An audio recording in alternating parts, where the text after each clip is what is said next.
Hey guys, welcome back to the channel. Thanks for tuning in. I just pulled up on my first spot. It's a late fall day. It's about 52 degrees out, so it's a warm day, but the water temp is down into that upper 40s to low 50 range depending where you're at. But it has warmed up several degrees today because we've had a sunny day. We do have a storm that's coming through. It should be here in about 2 hours. So we're gonna try to get some fishing done before that. You can see the cloud covers moved in, but it had been bluebird skies all day. So what I'm hoping is some of these river smallmouth have moved up on some shallow rocks. You know, I'm talking 4 foot of water or less. We're gonna target them with a Berkley square bowl lipless, one of my favorite lipless baits out there, and it seems like the smallmouth really enjoy it. So we're gonna see if we can find some fish that have moved up on the flat. Don't know if that's gonna be the case, but I think we might be able to catch a couple here. So we'll see what we can do. Hopefully we get a little bit of time to fish before the storm moves in.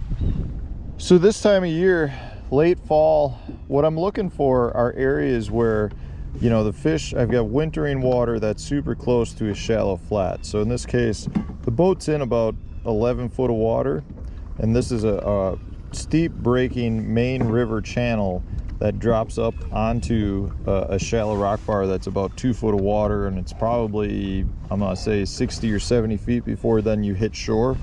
And those fish will slide up it and go rest up here on these warm sunny days that we don't normally have this time of year. So they can, within 30 feet, they can drift up and go soak by one of those big rocks and get some heat from that, and then come back into that 10 foot of water if they want. So this is the type of stuff I'm looking for. You can see there's a boulder here, the rest of it's all just solid like shale rock on the bottom. So it's definitely rock that will absorb heat. And what you want to be looking for in this time period in the upper portion of the country, actually this works all over the place. Same thing happens down south if you're fishing largemouth.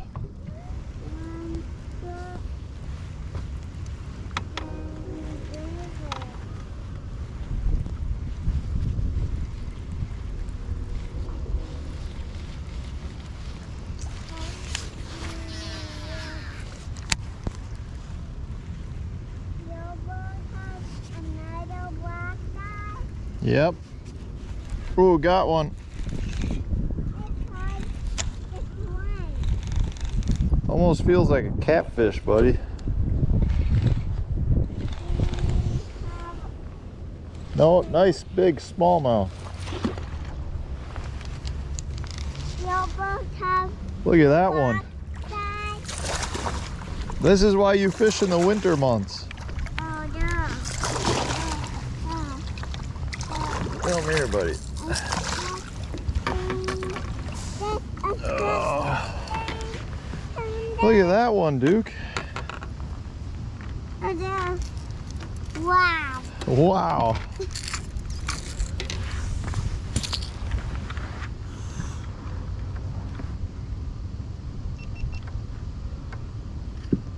Jump. Jump, jump, jump. That's why you come out here and fish in the winter months. That is a very nice river bass. I'm gonna say it's a 19-inch, maybe even a little bigger. Where's the measuring board, Duke? Should we measure him? Okay. Well, he sure liked it. Oh, he knocked the eye off our Berkley war pig. Pull him out, Duke. Let's measure him quick. Dip it in the water. I like to do that. Me too. I mean, he's, yeah, right. Just a hair under 19 inches. He's a little hair over the board. Nice, big smallmouth. We're gonna let him go.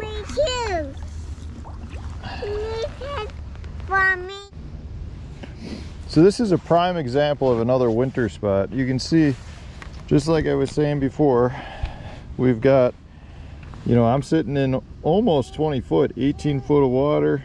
We got a nice quick drop leading up onto a rock flat. I mean, you can see the rocks that I'm fishing out here. I mean, it's just a rock flat right off the main river channel.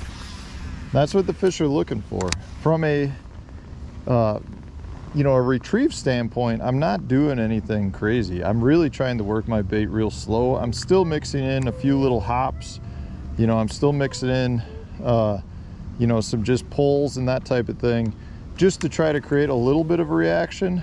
But I'm really trying to keep as much bottom contact as I can, because those fish are on the bottom. Those fish are holding tight to those rocks, trying to absorb heat, and they're not going to be willing to come up nearly as far as they would be if it were, say, the summer months. So I'm banging rocks up there, and then when I feel the rocks come free, I'll just stop reeling, let my bait fall back down, give it a quick, you know, a little pop here and there, but not trying to do anything super crazy with it, other than just keep it on the bottom.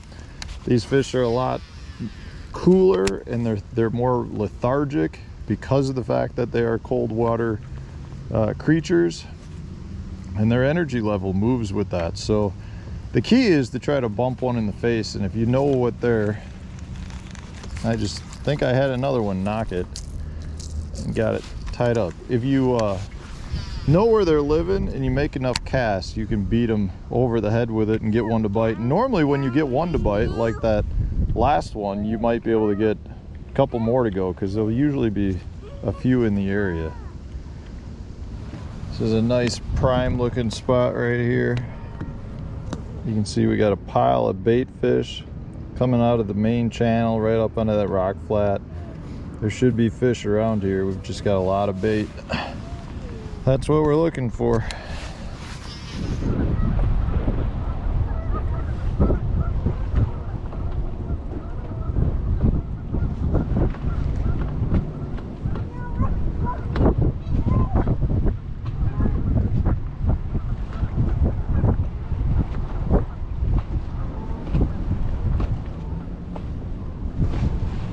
There we go, Duke.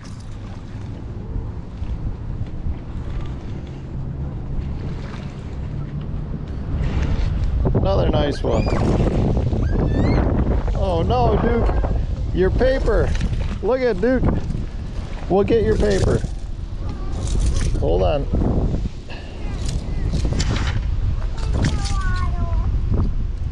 Okay, we'll get it.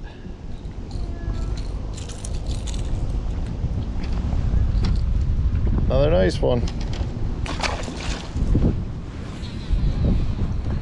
All right, guys, I don't know if we got that one or not, but we just caught it like a 2-pounder, just crawling it on these rocks. I mean, it's funny because like a cast or two before it, I felt like I snagged one. You know, I came up over the back, felt it kick, and it was gone.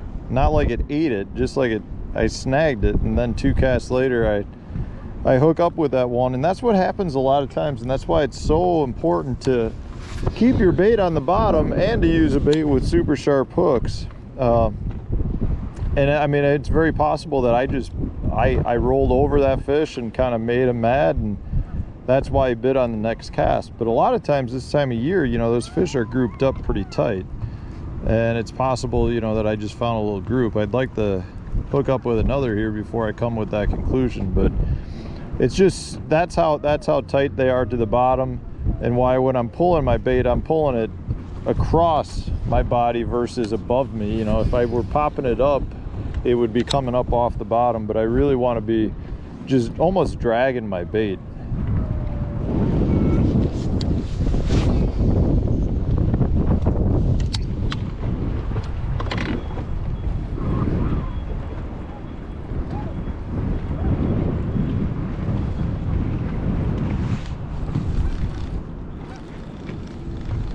I got one, Duke. Doesn't feel real big. Walleye.